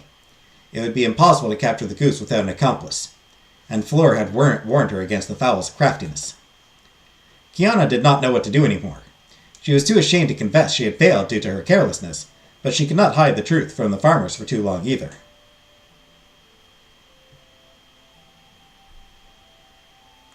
Panicked, she dashed through the fields and shouted, "Fleur, where are you? Fleur!" The young farmer did not take long hearing her cries and immediately suspected that her protégé had made a blunder. "What is it, Donkey Skin?" "Fleur, this is terrible. I was bringing the geese back to their pen when one of them seized the opportunity to escape." "For crying out loud, Scatterbrain, which way did it go?" "It is heading for the woods." "Great, that's all I needed." "Hey!" Livid, Fleur dropped what she was doing and rushed in pursuit of the prankster. "We tried, okay? We tried our best!" The princess noticed the two farmers disapprovingly glaring at her, and sought forgiveness by taking the young girl's place. A few minutes later, Fleur showed up. She had managed to retrieve the goose, at the cost of great effort, but did not seem especially happy. She was still shooting dirty looks as she placed herself in front of Kiana with an accusing posture. "I believed in you! I entrusted you with a mission because I thought you'd be able to fulfill it, and you let an animal escape." "I am very sorry." The young farmer's tone became ice cold, and she only reprimanded her more harshly. "Being sorry doesn't cut it.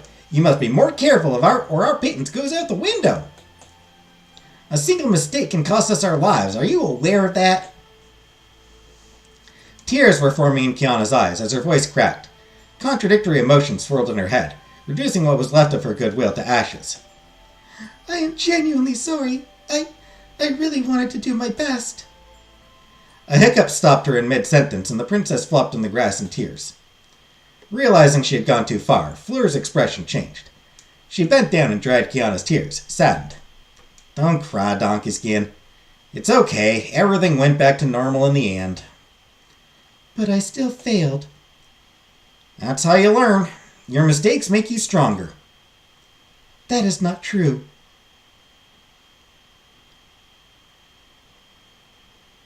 The young farmer dragged her comrade away, and the two girls sat down on a hill, facing the sunset. I didn't think you would take it so badly. It is just that I really wanted to be useful to you. Even if I have not known you for a long time, I would like to help. Why is that? We are only strangers, after all. It could be that I am a little bit envious. Surprised, Fleur pressed her for more details. I don't understand. Despite hardships, I do see that you always rely on each other, that you can trust each other. I would have loved to belong to a family like yours. Are you an orphan? Not quite. My mother is dead, and my father has gone crazy. Crazy? What do you mean? He has never been able to come to terms with my mother's death, and has refused to marry again. After years of neglect, he came to me to ask for my hand. Fleur stopped for an instant and opened her eyes, astounded. She's becoming one with the skin. For real? I would have preferred to lie. This is why I fled, in the hope of starting a new life. I don't think you'd have such a complicated history.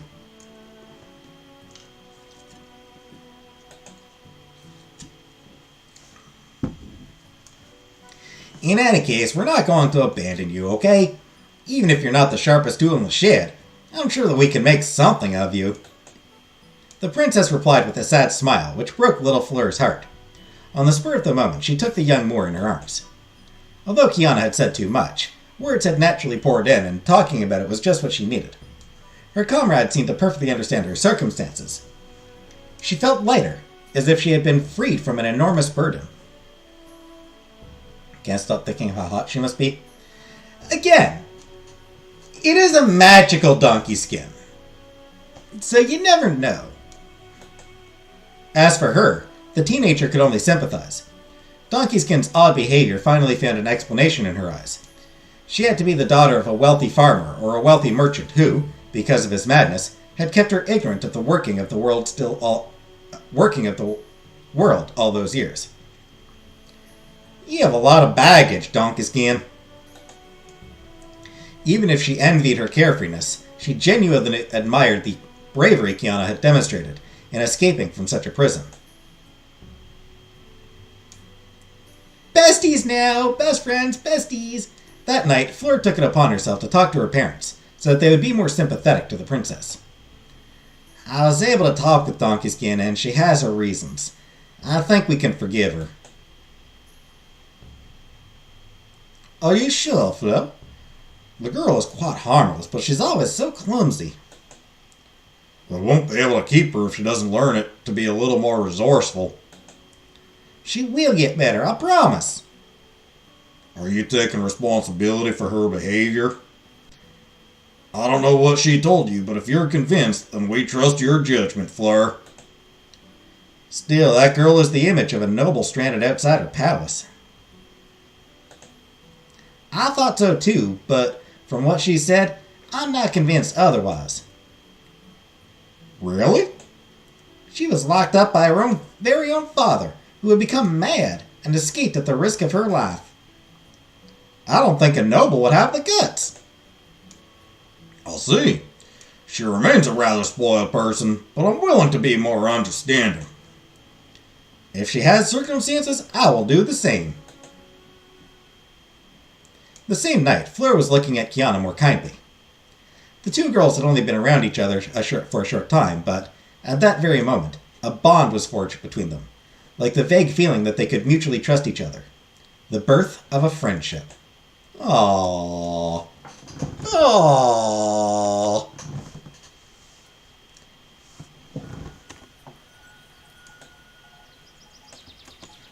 As As the days passed, Kiana was fitting into her adoptive family better and better.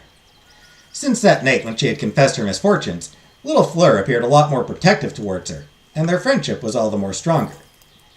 Anselm and Huguette had kept their promise too, and made sure to properly explain anything to the new recruit, guide her as best they could. Even though farmers' living conditions were always precarious, never had the princess felt so fulfilled. For the very first time in her life, she felt that she belonged to a group, that she was surrounded by benevolent faces, that she was useful. Her integration in the community reached a new turning point as Midsummer's Eve drew near.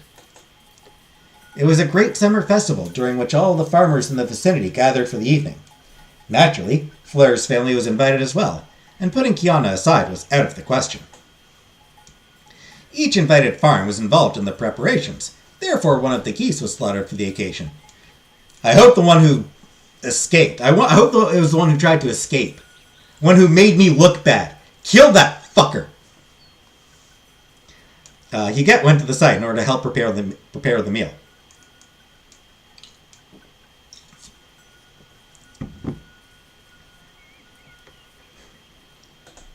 As she had never left the castle, the princess was especially excited to discover a typical peasant fare. She would not be disappointed. Felici e contenti.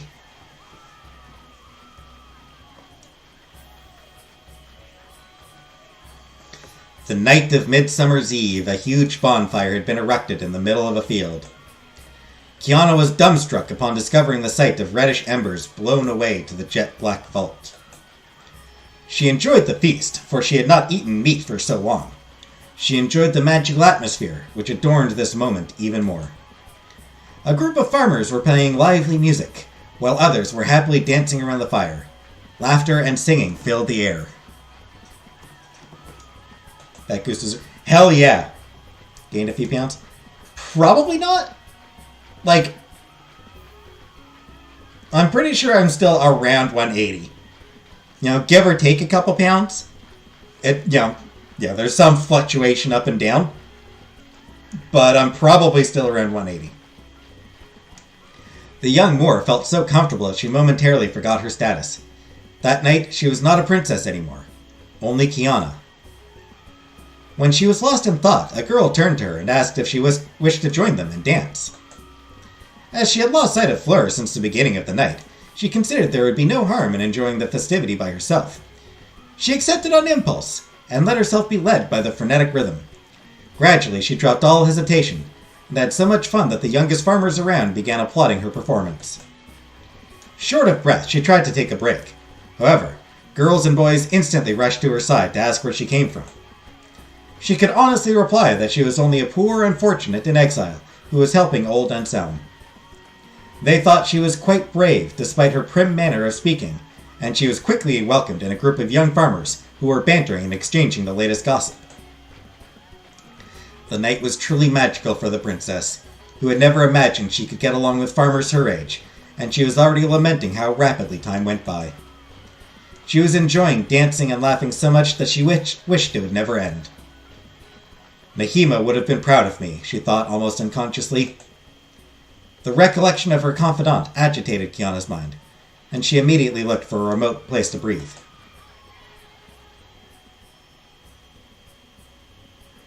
As she was getting closer to the woods to taste a few seconds of respite, the young Moor noticed Fleur in the company of a young man. "No, Fleur, you're too young! You're too young to be dating!" From afar, she could not make out what they were saying, but their gestures spoke for themselves. In fact, the boy she did not know brushed the teenager's hair before gently grasping her hand. Astounded, Kiana's mouth fell wide open when she realized he surely had to be a suitor. Fleur? In love? This possibility never crossed her mind. The princess tried to walk away as she did not want to seem impolite, or give her friend the impression that she was spying on her. But she did not have time to step back before the scene took an unexpected turn. Fleur refused the young man's hand and timidly pushed him away. "Good for you, you're too young." From her spot, Kiana could not miss the boy's distraught face crumpling, while the adolescent shook her head negatively, as if she was trying to make him understand that it was impossible. With a genuinely hurt expression, he turned around and vanished into the crowd. At that exact moment, Fleur entered the forest, and the young Moor was torn by the thought of leaving her alone.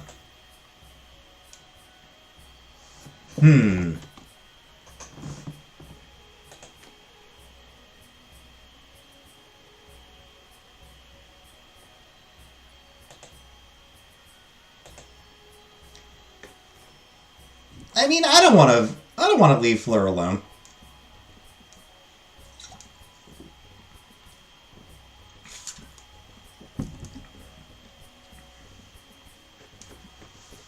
I'm gonna follow Fleur. Anyone have an objection to me following Fleur?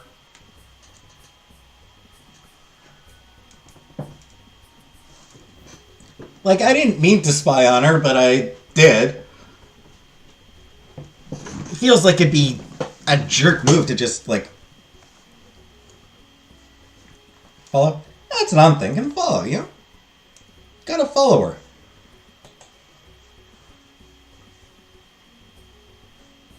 It's dangerous alone in the forest. It's dangerous to go alone. Take me!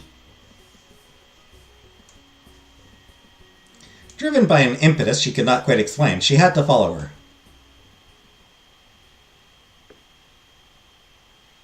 Fortunately, the farmer did not go too deep into the woods, and Kiana very easily came upon her.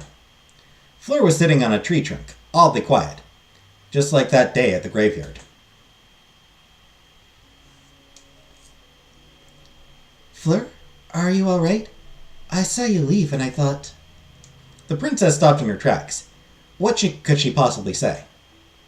Words were bustling around in her head, and she did not know which ones to pick. Kiana stood there, powerless. I mean, just be honest.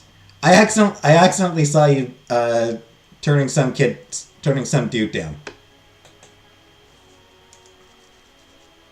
It's kind of you to worry about me, donkey skin, but I'm all right. I just needed some time to think.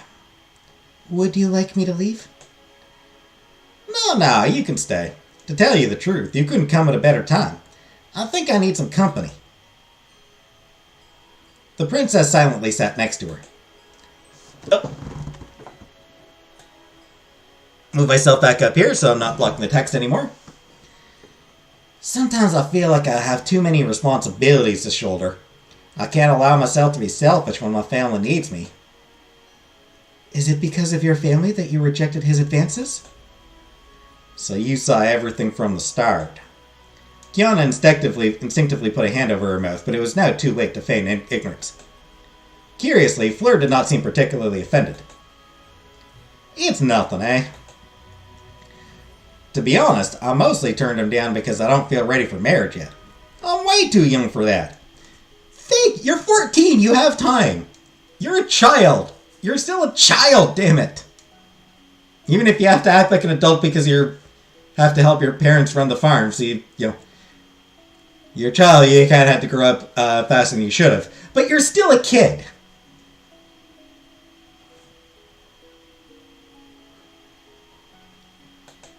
I'd like to wait at least 2 more years. That way I'll be around your age. The princess' cheeks flushed when she heard she was held up as a model.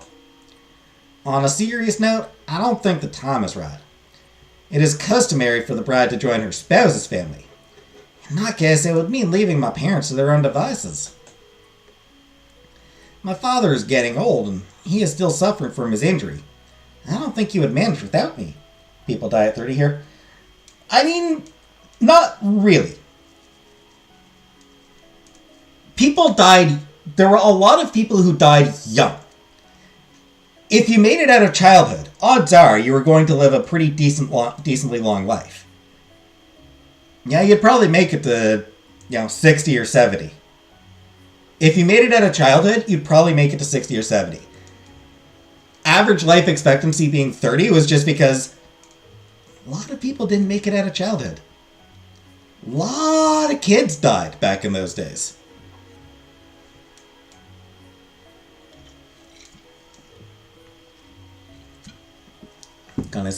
I thought she was 19 as well. For some reason, I thought she was 19. Dad must be a hard 30 if that is the case. Yeah, I mean, he's not 30. He's clearly... I would say 40s. Like, I would say Fleur's parents are probably in their 40s at this point.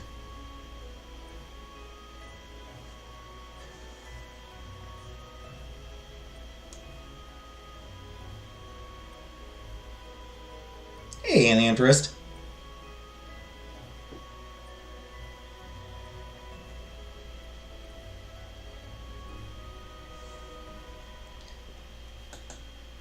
It is cute to see you worry about him. Fleur blushed. Not at all. It's just that it wouldn't objectively benefit my father if I leave. You could put your needs before his own. I could, but that's not me. Even if we don't always get along, we are a family, and it's my duty to keep supporting my parents. The wedding will come afterwards. You are so mature for someone your age. I believe I just don't have a choice, you know? My family counts on me. I can't abandon them. That's exactly what I said earlier. This is too much responsibility for a single person. At times I catch myself dreaming about being able to simply be myself, live without constraints. While the young girl was gazing at the stars, sighing, Kiana could not repress a certain softness and patted Fleur on the head. Eager to help her friend, she straightaway imagined giving her a purse full of gold coins, or a position at the castle once she would have regained her status as a princess. It was thus very seriously that she asked, "What would you do if someone told you that you would not have to worry about your family anymore?" "I think I would switch places with you, Donkey Skin." "What do you mean?" "If I was free, it'd be so much easier. I could travel and see the world. I would go seek my fortune elsewhere, just like you did. It'd be wonderful. But deep down, I know this will only remain a sweet, unattainable dream." "Why is that?" "There's always a cage somewhere. No matter what you do, no matter where you go, you cannot escape it." Moved by Fleur's nobility of heart, Kiana mentally vowed she would not forget about her once she would return to power. "It's freezing in the shade. What about going back to the fire?" The princess nodded, and the two girls returned to the festivity, hand in hand.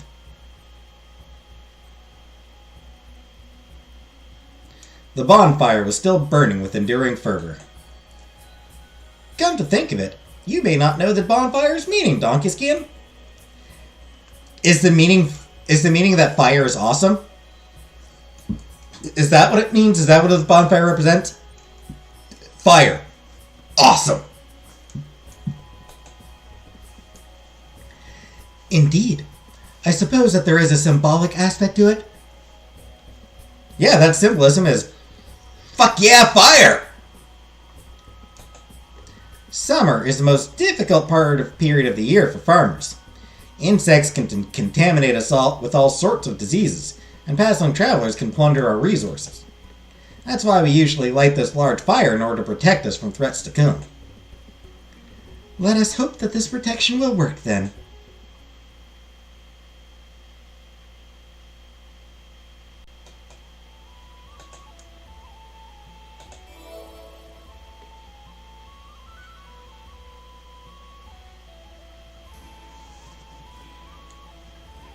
And we're at about 2 hours, so this marks a good place to end for tonight.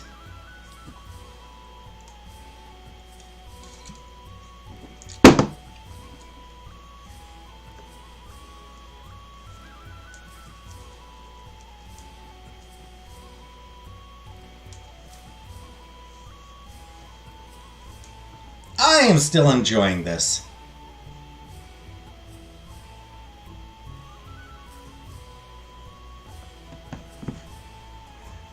I want a lifesaver gummies. Why was that chick dressed like a donkey?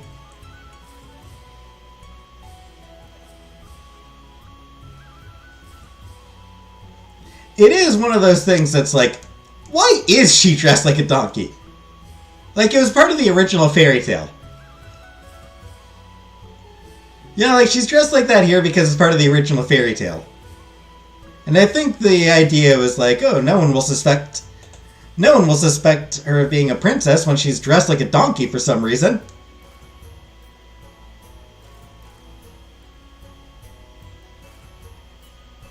Yeah, it was to help her escape the palace and to hide and shit.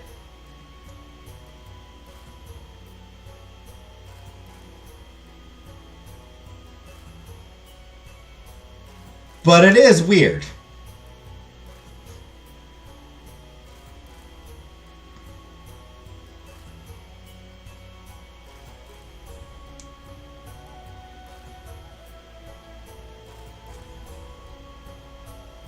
But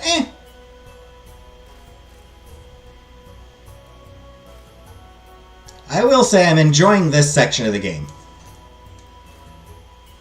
You know, like her being just living on the farm, being accepted by them, and I like that she's happy right now. Cute game, can't wait to see how it ends.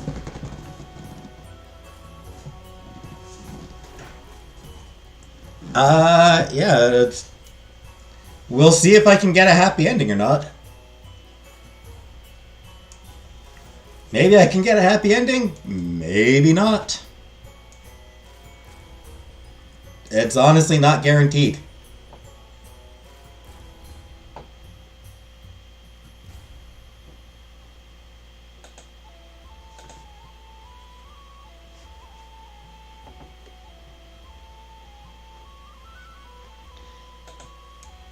In any event, like I said, I am enjoying the game.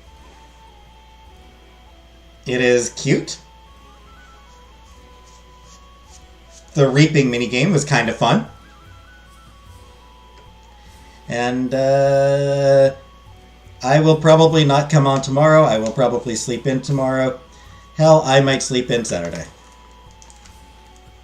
I might sleep in this entire fucking week because I'm... ugh. Ugh! Ah! Work.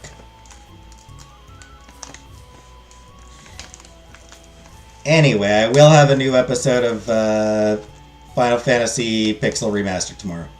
There will be a new Final Fantasy video tomorrow. I'm gonna go beat Garland's ass. So thanks for watching. And good night, everybody.